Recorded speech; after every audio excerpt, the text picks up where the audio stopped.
र यसका विरुद्धको लडाईँमा सरिक छ र त्यसका विरुद्ध हामी पनि लडिरहेका छौँ। यसै क्रममा मुलुक 62 दिनदेखि लकडाउनमा छ। कुनै मानवीय क्षति नहोस् भन्ने हाम्रो अथक प्रयासका बावजुद यसबीचमा नेपालभित्र हाम्रा 3 जना नागरिकको दुःखद निधन भएको छ। उहाँहरूसहित कोरोना भाइरसद्वारा स्वदेश तथा विदेशमा भएको मानवीय क्षतिप्रति दुःख व्यक्त गर्दछु र शोकाकुल परिवारजनमा म गहिरो समवेदना व्यक्त गर्दछु। बन्दाबन्दी आगामी जेठ 20 गतेसम्म जारी छ। यसले गर्दा हाम्रो समग्र अर्थतन्त्र र सम्पूर्ण देशवासीमा पुग्न गएको अप्ठ्यारोप्रति सरकार गम्भीर र संवेदनशील छ। कोरोना महामारीबाट जनतालाई मुक्त गर्ने, यसबाट सृजित सङ्कटबाट मुलुकको अर्थतन्त्रलाई रक्षा गर्ने र रोग तथा भोगबाट आफ्ना जनतालाई जोगाउने कामलाई सरकारले आफ्नो प्रमुख दायित्व ठानेको छ।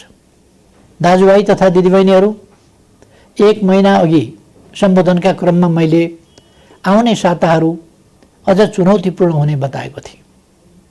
फागुन 3 गतेदेखि चैत 29 गतेसम्म झन्डै 2 महिनासम्म सङ्क्रमितको सङ्ख्या दोहोरो अङ्कमा ननाग्नु र मानवीय क्षति बेगर बन्दाबन्दीको पालना हुनुले विश्व स्वास्थ्य सङ्गठनले हाम्रो मुलुकलाई अति जोखिमबाट जोखिमको तहमा प्रगति भएको बताएको थियो। तर नयाँ वर्षको पहिलो हप्ता बितेसँगै महामारीको सङ्क्रमण फेरि विस्तार हुन थाल्यो।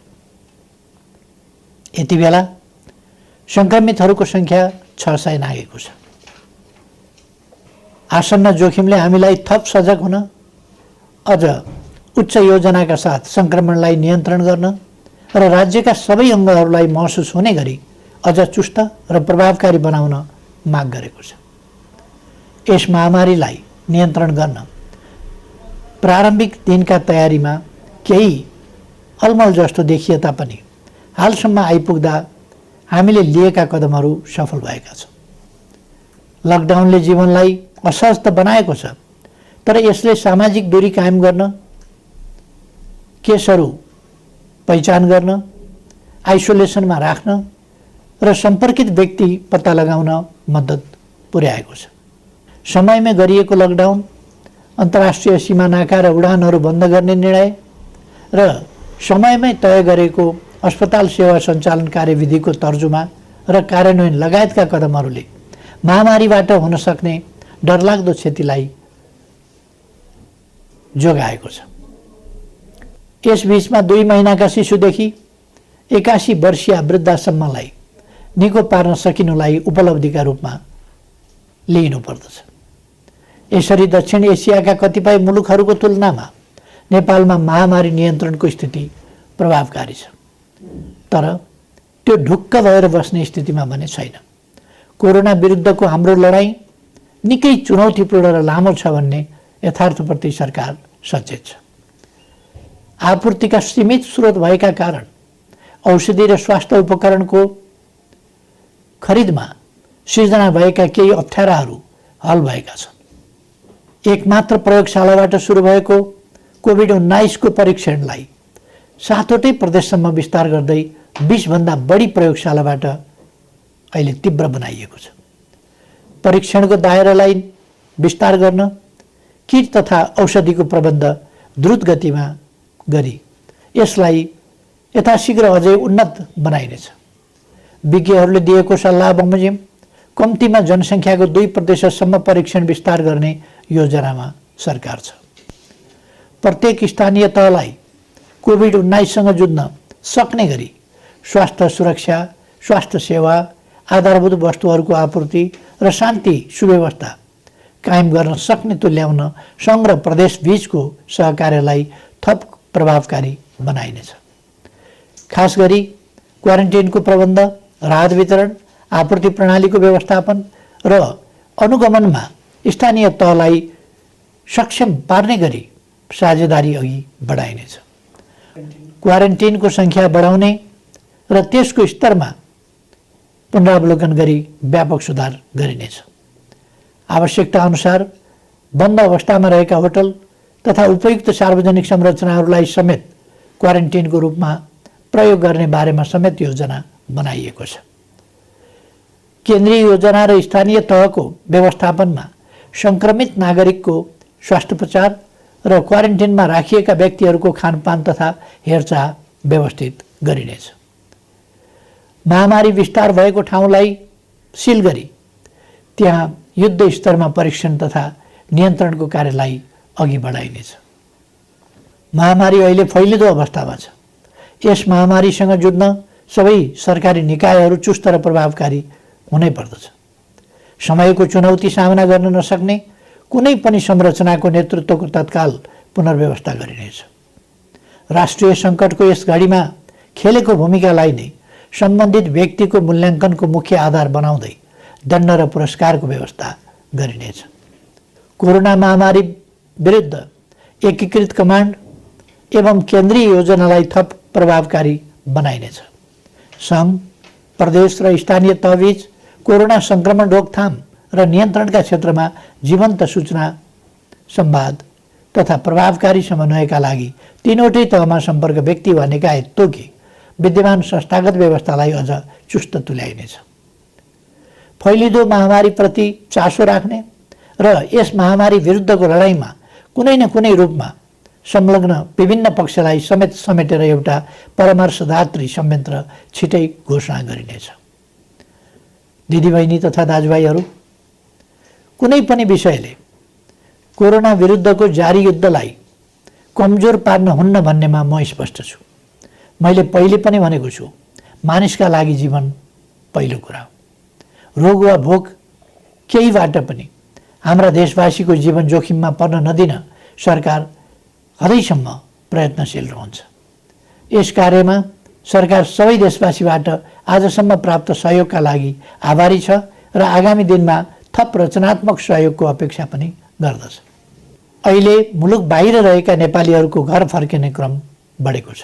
मैले नेपालीहरूको ठूलो सङ्ख्यामा कार्यरत रहेका मुलुकका सरकार तथा राष्ट्र प्रमुखसँग गम्भीर संवाद गरेको छु। नेपालीहरूको अप्ठ्यारोमा सहयोग गर्न मैले गरेको आग्रहमा उहाँहरूले निश्चिन्त रहन आश्वस्त पार्नु भएको छ। म उहाँहरू सबैलाई धन्यवाद भन्न चाहन्छु। यसका अतिरिक्त कोभिड-19 को विश्वव्यापी सङ्क्रमणको कारणबाट उत्पन्न असहज परिस्थितिमा स्वदेश फर्कनुपर्ने अवस्थामा रहेका नेपालीलाई स्वदेश फर्काउने व्यवस्था सम्बन्धी विस्तृत योजना सहितको आदेश तत्काल जारी गरिनेछ। विश्वका जुनसुकै कुनामा अप्ठ्यारोमा परेका आफ्ना देशवासीहरूलाई सरकारले समयमै उद्धार गर्छ। समस्याको प्राथमिकता र देशभित्रको तयारीका बीच सन्तुलन मिलाउँदै यो काम छिट्टै सुरु गरिनेछ। सरकार आफ्ना नागरिकप्रति संवेदनशील छ, यसमा निश्चिन्त रहन म सबैमा आग्रह गर्दछु।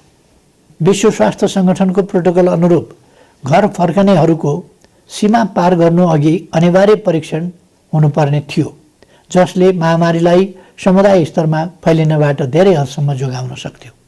तर छिमेकी मित्र राष्ट्र भारतबाट अधिकांश घर फर्कनेहरू नियमको पालना र परीक्षण बिना नै अनेक कष्ट झेल्दै ठूलो सङ्ख्यामा सीमा पार गरिरहनु भएको छ। परीक्षणको अभावमा महामारी तीव्र गतिमा फैलिनमा यसले पनि योगदान गरिरहेको छ। स्वदेश भित्री सक्नुभएका दाजुभाइ दिदीबहिनीहरूले छिटो परीक्षण गर्न, सामाजिक दूरी कायम गर्न, सुरक्षित ढङ्गले क्वारेन्टिनमा रहन र अन्य नियमहरूको पालना गर्न जरुरी छ। यस काममा उहाँहरूलाई आवश्यक सहयोग पुर्याउने थप दायित्व स्थानीय तहको काँधमा आइपरेको छ। यस्तै अवस्थामा जनस्तरमा पारस्परिक सहयोगको आवश्यकता हुन्छ। जनताबीचको आपसी सहयोग र सजगतामा मात्रै कोरोना जस्तो महामारीको सङ्क्रमणलाई नियन्त्रण गर्न सकिन्छ। हामी स्पष्ट हुनुपर्दछ, कोही पनि रहरले मात्र विदेशिएको हुँदैन। कोरोना सङ्क्रमण जो कसैलाई पनि हुन सक्छ, कसैले पनि इच्छाले सङ्क्रमण बोकेर फर्किएको पनि हुँदैन। कसैको पनि बोली र व्यवहारबाट घर फर्किएकाहरूको आत्मसम्मानमा चोट नपुगोस् भन्नेमा सचेत रहन म सबै देशवासीहरूलाई आग्रह गर्दछु। घर फर्किएका सबै दिदीबहिनी दाजुभाइहरूलाई आफ्ना कारणले आफ्नो परिवार, छरछिमेक तथा समुदायमा महामारी नफैलियोस् भन्नेमा सतर्क रहन र चिकित्सक तथा प्रशासनको सल्लाह बमोजिम स्वास्थ्य सम्बन्धी अन्य नियमहरूको पालना गर्न अनुरोध गर्दछु। अप्ठ्यारो बेलामा केही तत्त्वहरू जनतामा भ्रम फिजाएर आफ्ना अलग स्वार्थ र उद्देश्यहरू पूरा गर्न सक्रिय हुन सक्दछन्। यसरी जनतालाई भ्रमित गर्दै समाजमा असन्तोष फैलाउन उद्धत गैर जिम्मेवार तत्त्वहरूको बहकावबाट सतर्क रहन समेत आह्वान गर्दछु। विश्वव्यापी प्रवृत्ति र हाम्रो मुलुकमा त्यसको प्रभावलाई हेर्दा यस महामारीको सङ्क्रमण अझै केही अवधि जारी रहने देखिन्छ। समुदायमा सङ्क्रमण थप विस्तार हुन नदिन आवश्यक सावधानीका साथ केही नयाँ कदमहरू चालिनेछ। महामारीका कारण माध्यमिक शिक्षा परीक्षा एसईई सञ्चालन हुनुभन्दा 2 दिन अगाडि स्थगित गर्नु परेको थियो। यो परीक्षा सञ्चालन हुन नसक्दा लाखौँ विद्यार्थी अहिले अन्यलमा छन्।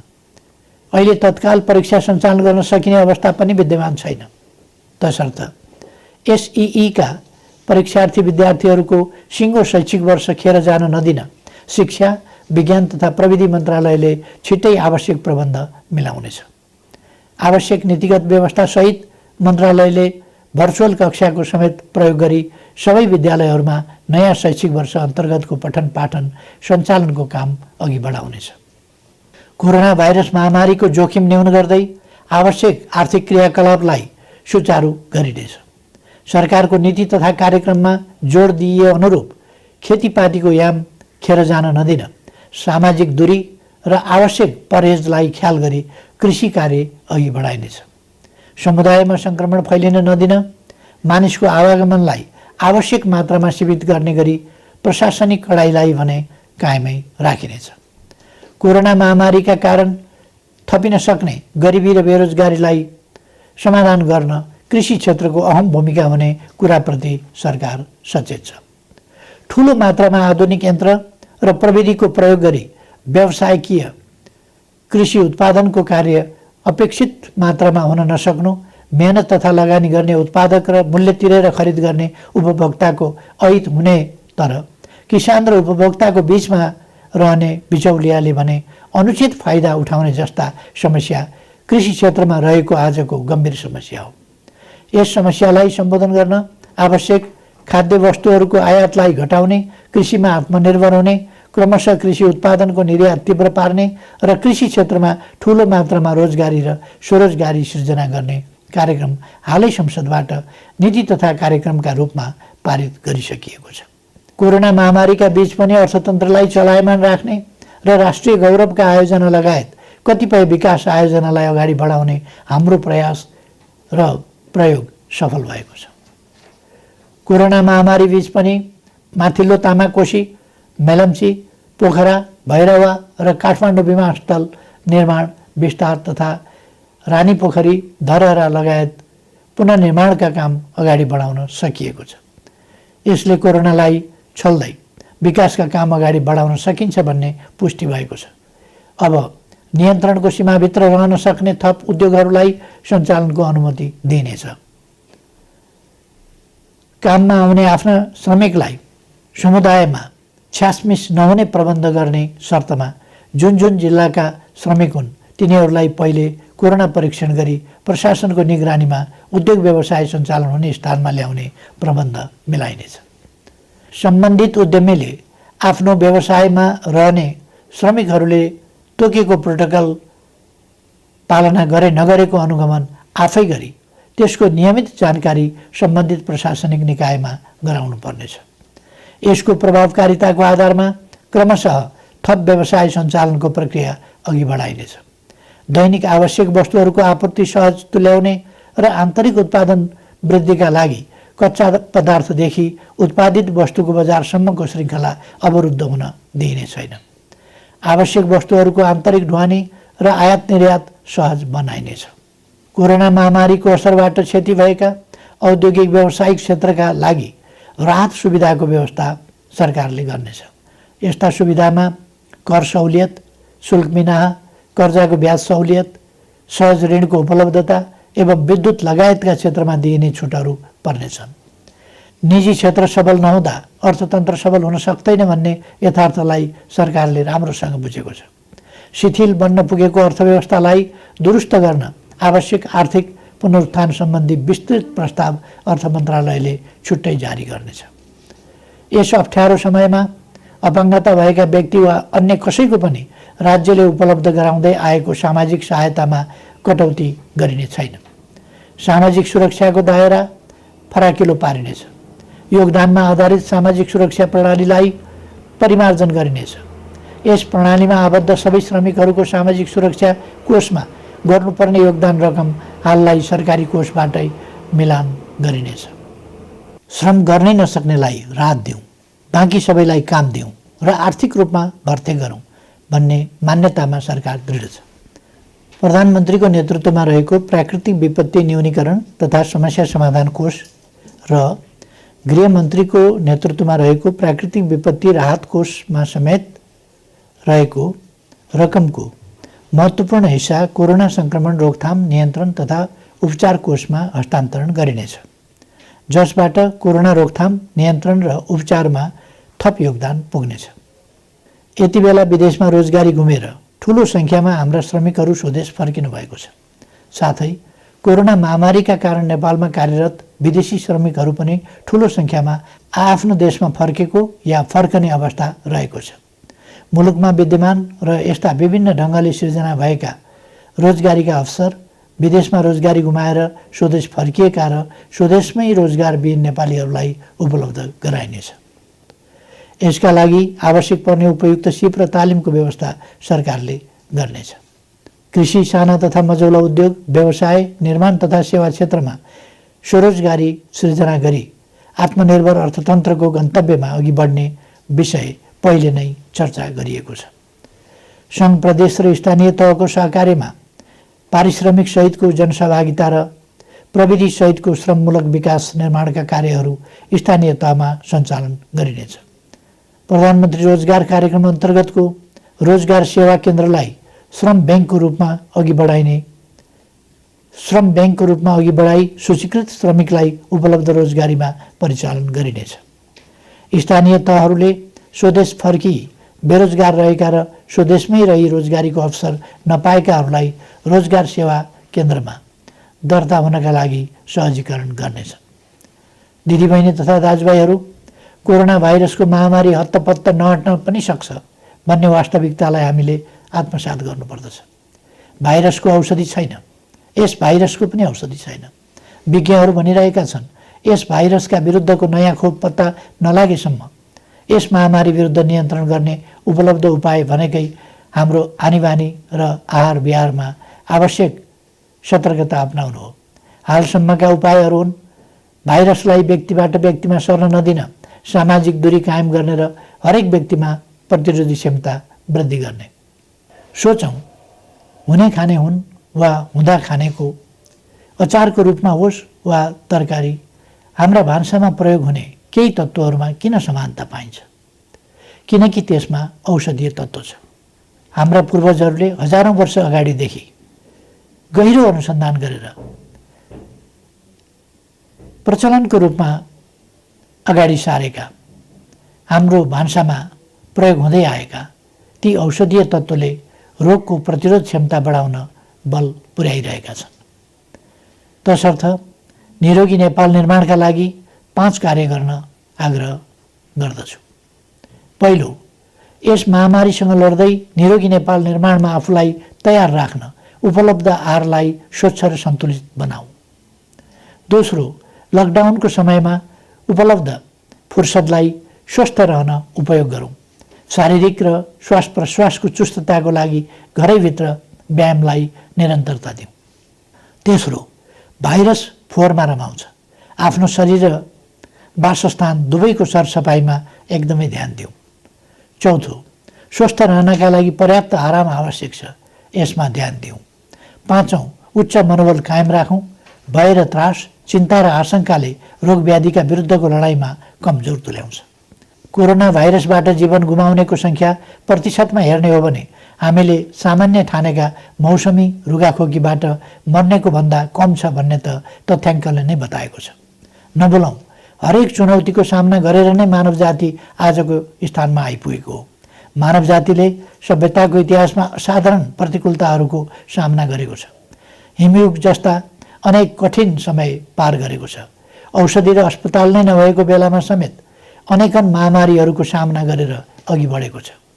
मैले पहिले पनि चर्चा गरेको छु, चुनौतीको सामना गर्ने, लडेको ठाउँबाट धुलो टकटकाउँदै उठ्ने र अघि बढ्ने नेपालीको चरित्र हो। हाम्रो आनीबानी र खानपिन ठिक हुँदा हामी जोगिन्छौँ र कोरोनालाई पराजित गर्न सक्छौँ। त्यसैले सकारात्मक सोच राखौँ। सरकारले यसलाई निरोगी नेपाल निर्माण अभियान भनेको छ। निरोगी नेपाल निर्माणलाई मूल स्वास्थ्य नीति बनाएको छ।